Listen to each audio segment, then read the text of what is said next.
Folks, I'm hearing a lot of praise for Spider-Man lately, and I'm not saying it's entirely unwarranted. He did listen to me after all, and did the right thing in the end. But dial it back, will ya? I can tell it's going to his head. Look at him. The wisecracking, the grandstanding, swinging around the city like he owns it. This is not his city, it's mine!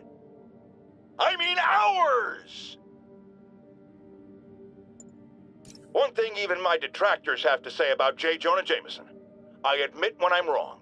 And while I hoped his efforts in the recent crisis meant Spider-Man was finally becoming a responsible citizen, a mature adult, I am here to confess I was wrong. I wanted to believe. I hoped it was true. But even a stop clock is right twice a day. And I guess curing the plague was Spider-Man's stop clock moment. You know, looking at the dark days just behind us, most of the people involved have faced consequences. Otto Octavius is in prison. Mayor Osborn resigned in disgrace. Escapees from Rikers continue to be rounded up. The remaining demons and Wilson Fisk's men are fighting over scraps. But funny how Spider-Man has faced no repercussions. Well, sure, you might say he saved us. But should saving all our lives really give him a mulligan on his long history of reckless behavior? Tune in after this message for my answer. Spoiler, no!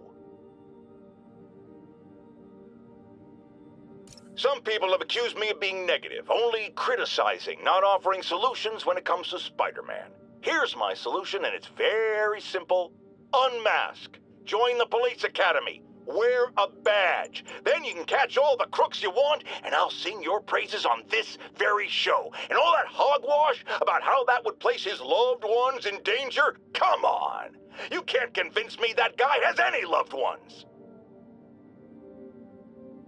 After much listener demand, today I am finally going to answer the question I have posed for many years. Spider-Man, threat or menace? Yes, that's right. It's time. I'm taking a position, and that position is... he's both. Sometimes he's a threatening menace, and sometimes he's a menacing threat. But come on, how can you menace someone without also being a threat? And vice versa. And for those grammar Nazis among you who say I'm being redundant, it's called art. I'm a wordsmith. It's a rhetorical device. And if you don't like it, I'll tell you where you can shove that device. Okay, my intern is telling me it's time for my pills. We will be right back.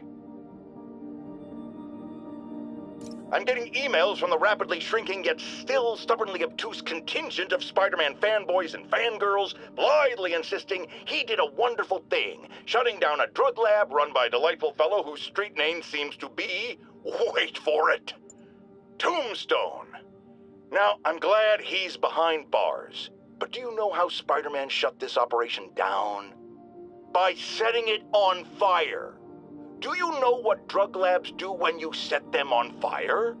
They explode! Spider-Man could have taken out the entire block with his criminally reckless grandstanding. Fortunately, New York's bravest, our firefighters, contained the blaze because that's their job. And if Spider-Man had any sense, he'd have turned over whatever information he had on Tombstone to the police and let New York's finest do their job. But no, he thought the best way to handle drug dealing is with arson. Imagine this.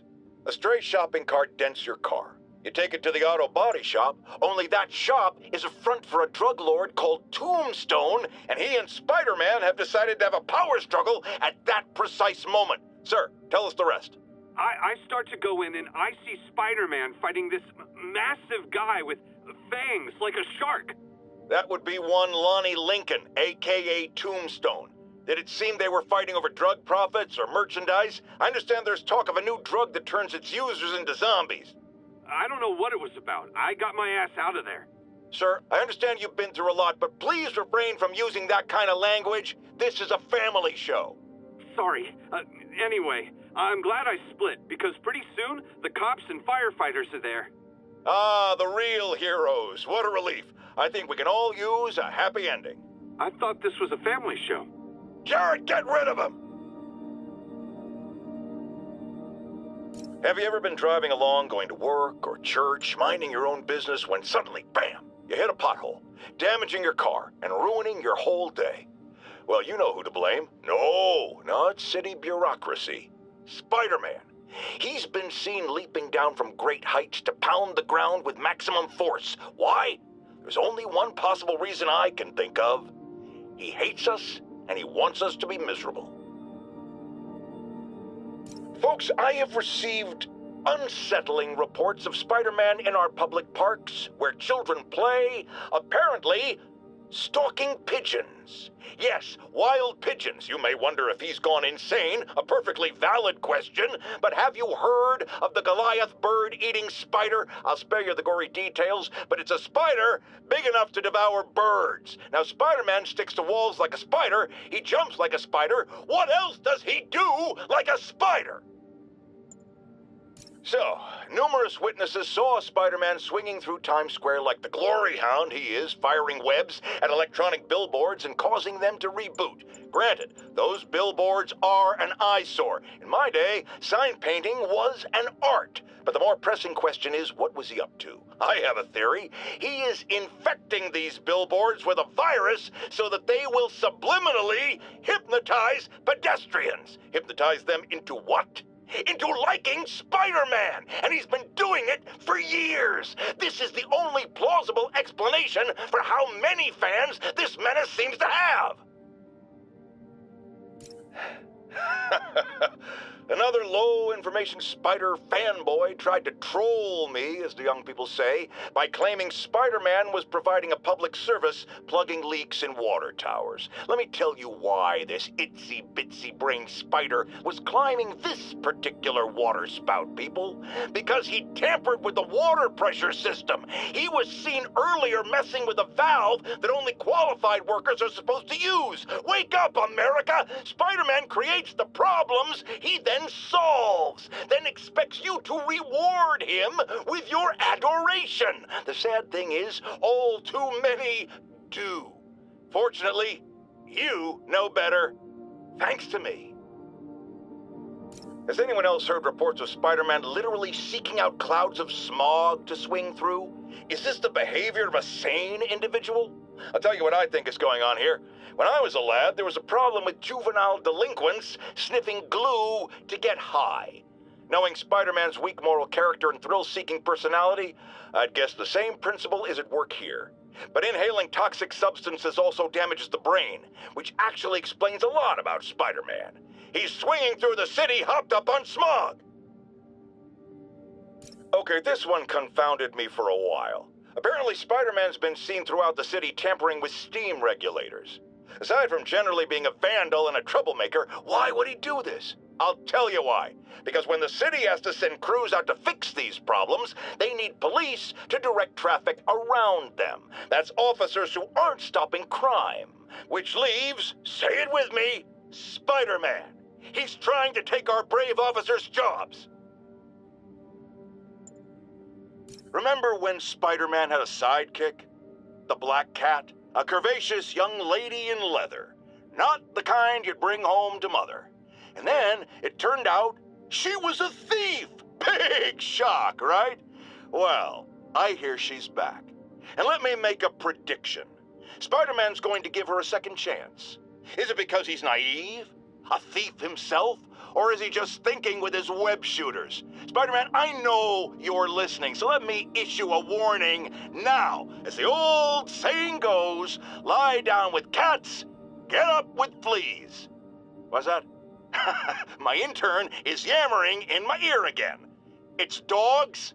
I thought it was cats. It doesn't matter. The metaphor still applies. Dogs, cats. Go away, Jared. Friends, today we have a caller who's been a victim of what people call the corruption that infects otherwise law-abiding citizens, causing them to go on violent rampages. Police assure me these corrupted are not responsible for their actions, so I am not divulging my guest's name. Tell us, caller, what was it like? Surreal. Like I was in a nightmare world, surrounded by monsters. And every dark impulse I ever had, anger, fear, hate, was ramped up and turned loose. Terrifying. And I understand that while you were in the grip of this madness, Spider-Man beat you up. Well, he stopped me hurting people. By beating you up. I mean, he used as little force as possible. That sounds like a yes. There you have it, people. Spider-Man beats up the mentally ill.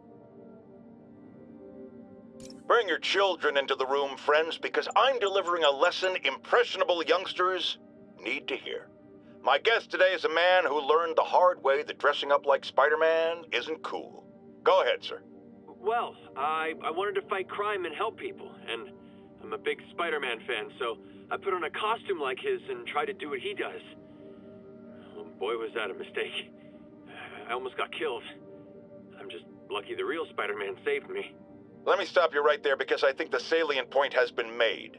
Emulate Spider-Man in any way, and you will die! Don't do it, kids! And that's another one of Uncle Jonah's life lessons. Jared, trademark that. Our next caller was involved in a frightening hostage situation. Tell us about it, please. Oh my God, I thought I was gonna die. But Spider-Man got involved and it... Totally unconcerned with your safety. Well, he did save me. Through sheer luck, you could have been brutally killed. Yeah, sure, but I could have been killed if he wasn't there. Let's refrain from unfounded speculation and focus on solid established fact. Spider-Man does not care if you live or die. Now, if there's one thing I can't abide, it's egomaniacs who use the internet solely to draw attention to themselves. And we just had a real meeting of the minds in that respect, as the online personality Screwball pranked fellow narcissist Spider-Man into an epic snipe hunt that put innocent people in danger. On the one hand, Screwball did show us all just how gullible and reckless Spider-Man is, rushing headlong into dangerous situations without knowing or caring who he'll hurt as long as cameras are on him. On the other hand, Screwball herself is no better. Unlike me, she's not trying to expose wrongdoers like Spider-Man as a public service. She's just in it to promote herself, which I think is absolutely despicable. Now don't go away. Just the Facts with J. Jonah Jameson will be right back after this important message about how you can buy my book. Folks, you've heard me express grave concerns about the risk to civil liberties posed by the police department's crime system and their omnipresent towers. But at least the intention is to stop crimes. Now, recently, Spider-Man has been seen tampering with these very towers, and it's reasonable that my loyal listeners suspect he is disabling the towers so he can commit his unlawful misdeeds with impunity. But Spider-Man is not your ordinary run-of-the-mill menace. Oh, he's a 12th level Kung Fu master, 50 moves ahead menace, which is why I think he's actually hacking into these towers to spy on you and me. Your only defense? Listen to my show. All the time. If he's gonna spy on us, let him hear that we're on to him by listening to me every waking moment. Longtime caller Officer Andrews is back with us. As always, thank you for your service to our fair city, officer. What's new? Mr. Jameson, you know I'm a fan, but I just saw Spider-Man in action. I worked with him to stop Wilson Fisk's men from stealing back their hard drives, and he's a stand-up guy. Now wait a second, my friend. I'm not questioning your word. I'm sure what you said happened. But have you considered that it was in Spider-Man's interest to help you? How so? He obviously had a long-standing feud with Fisk and wants him put away. That doesn't make him Mother Teresa. It just means he had a grudge. Look, I hear you, but why can't we give him the benefit of the doubt? Why? Because he hides behind that mask. You trained. You stand up with your badge and name tag on and you do your job every day. He runs and hides. If you cause the kind of damage he does, what would happen? I'd be doing paperwork until the day I retire, and probably riding a desk, too. And why, my dear friend, should you have to follow these rules and not him? You know, that's a damn good point. I knew you'd come around. Once again, a low-information member of Spider-Man's cult, fan club, wants to make him a saint. Sounds insane, but I always hear people out before passing judgment. Go ahead, caller. Yes, well, Spider-Man has been all over this city, stopping crimes, large and small, helping people, doing good.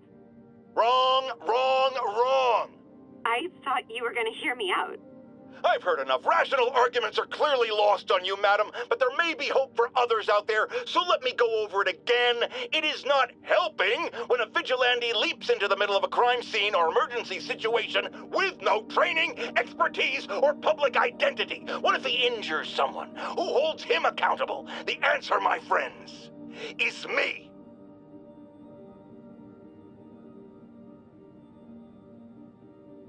Police reports show a rash of break-ins recently. The victim of one of them is here with us now. What happened, ma'am?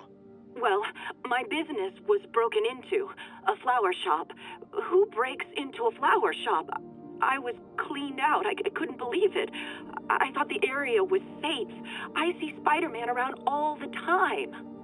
My dear, you've learned the hard way the sad truth about Spider-Man. He only cares about the glory. Something as, forgive me, prosaic as a break-in and robbery is beneath his notice. Do not rely on him to keep your property safe. The only thing he truly values is his own massive ego. Friends, there's a caller on the line we all need to hear from. Go ahead, sir. Yeah, I almost got run over by some psychos in a high-speed car chase with the cops. It's lucky no one got killed. But here's the really messed up part. I saw Spider-Man in the area, and he didn't do a thing to stop it. Aha! Of course not! Why? Because no doubt it was too much effort. Spider-Man doesn't like effort. He wants everything to be easy, or he's not interested. Typical of his generation. You know what I blame? The internet. Except for the part of the internet that carries my show, which is performing a great public service. My next caller is a courageous member of her local neighborhood watch, here to share a concern and a warning. I just want to tell New Yorkers that drug activity is rampant. There are deals going down practically in the open. My watch alerts the police, tries to flag down Spider-Man.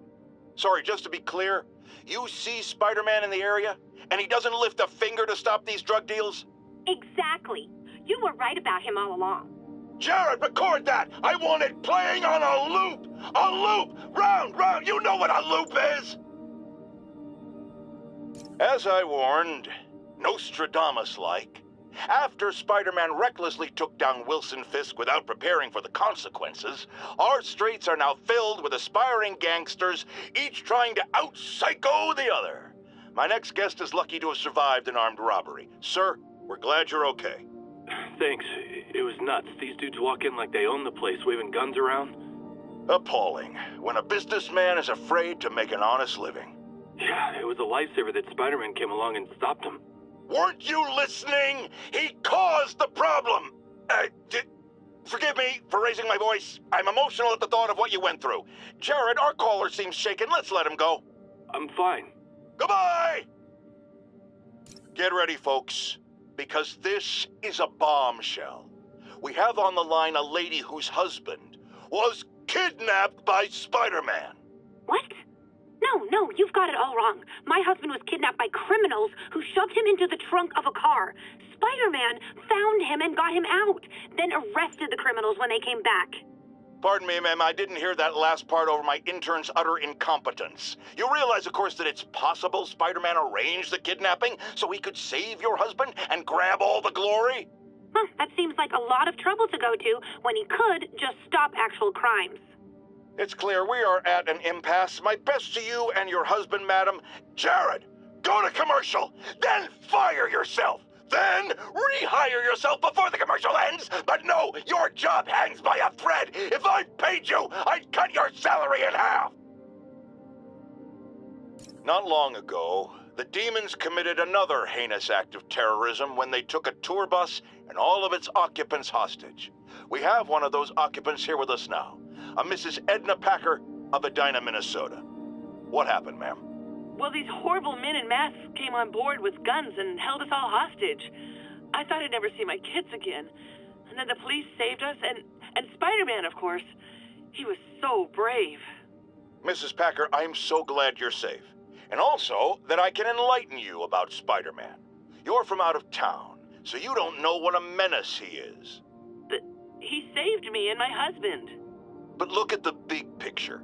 Do you have these kind of crimes in Edina? Oh, certainly not. And do you have Spider-Man in Edina? No. And that is not a coincidence. You're welcome, Mrs. Packer. I consider explaining these things a public service.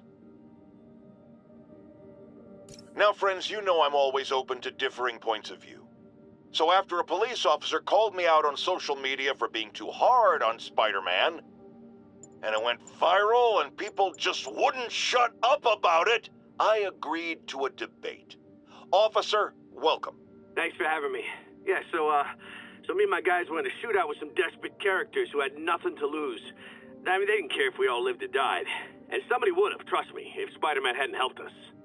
All right, fair enough. I'm not saying he never does anything good. I'm saying he causes more problems than he solves. You had to go to the academy, right? Be thoroughly trained? You have rules to follow? Sure, but he seems to know what he's doing, too. It worked out for the best this time. Next time, how do we know Spider-Man won't cause the deaths of all concerned? Well, he never has before, has he? I believe we'll just have to agree to disagree. Thank you for your service. Goodbye.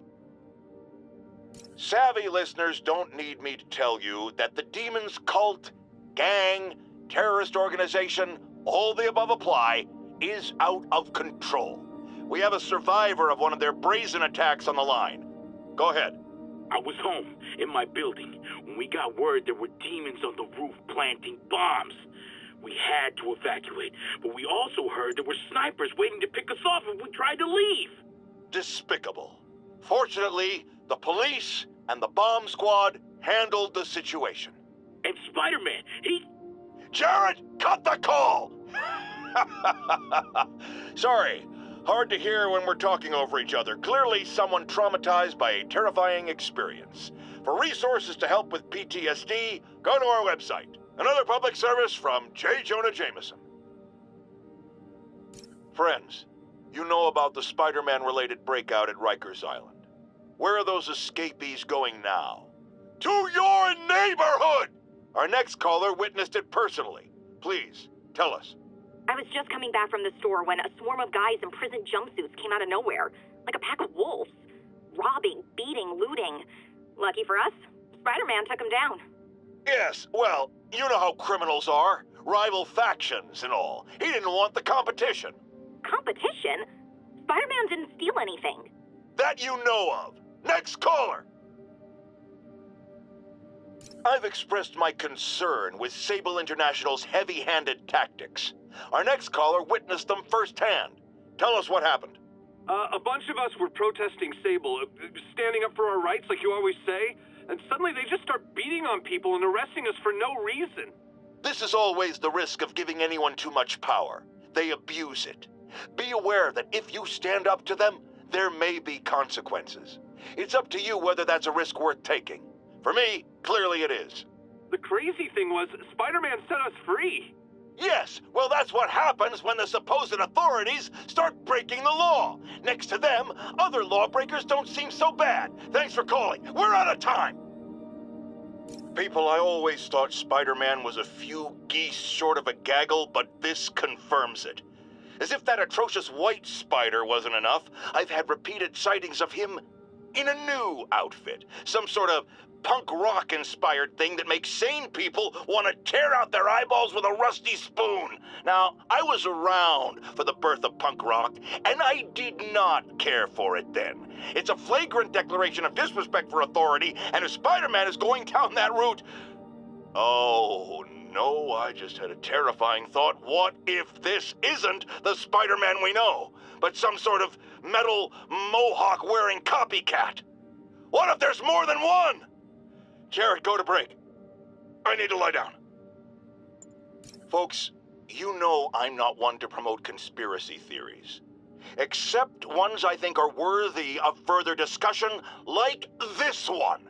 I've heard reports of Spider-Man hovering around radio towers. At first, I thought he was sabotaging them. But a far more alarming possibility came to mind. In his misguided delusion that he is protecting us, Is he hacking into all our conversations? Business deals, credit card transactions, those personal calls with the wife when you're on a long, lonely book tour.